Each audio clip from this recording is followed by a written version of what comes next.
Hey, welcome to The Explainer. Today, we're taking a guide from USAWeed and turning it into your perfect game plan for a cannabis-fueled weekend in one of New York's absolute best boroughs, Brooklyn. So ever since New York legalized recreational cannabis, Brooklyn has totally changed. I mean, it's always been a hotspot for art and culture, right? But now it's also a go-to destination for travelers curious about cannabis. So, how do you make the most of a trip like that? Well, that's what we're here for. We're going to map out an unforgettable weekend, breaking it all down day by day so you don't miss a single thing. All right, day one. Your adventure starts the second you get there. So let's hit the ground running and just soak in that one-of-a-kind Brooklyn energy. Your first day is super straightforward. We've got 3 key steps. First, just getting there. Second, diving into one of Brooklyn's most iconic neighborhoods. And third, the main event, visiting your first local dispensary.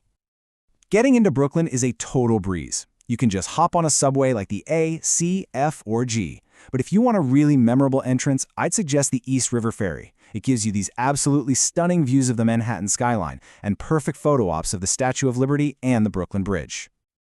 Once you're all settled, you gotta head straight for Williamsburg. This neighborhood is just buzzing with creative energy, making it the perfect place for a long walk. You can take in the vibes, check out all the unique shops, and just admire the incredible street art that literally covers entire buildings.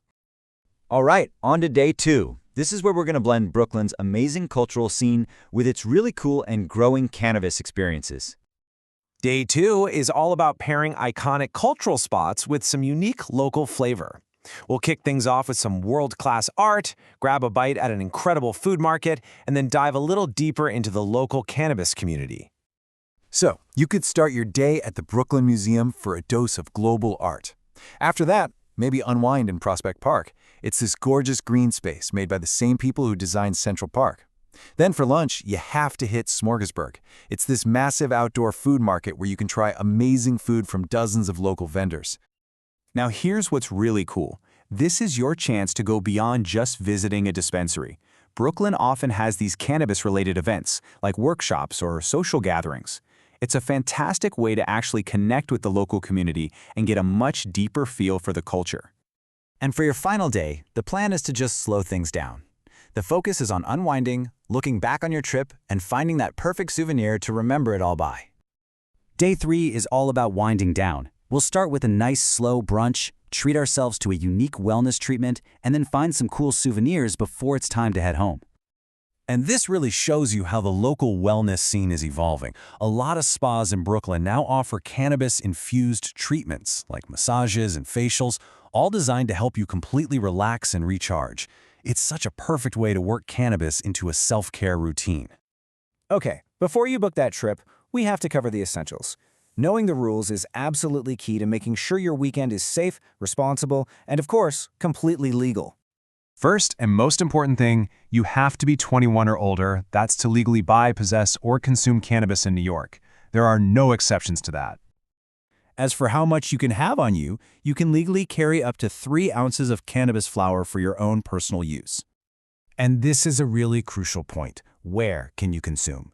Generally, you're fine in private homes and maybe some designated lounges, but it is strictly prohibited in public spaces. That means parks, walking down the street, or inside a car, all off limits. And finally, just a few common sense tips to make sure you have the best time. Driving under the influence is illegal and super dangerous, so just stick to public transit. If you're new to cannabis, the golden rule is always start low and go slow. And of course, simple stuff like staying hydrated and just being aware of your surroundings will make all the difference.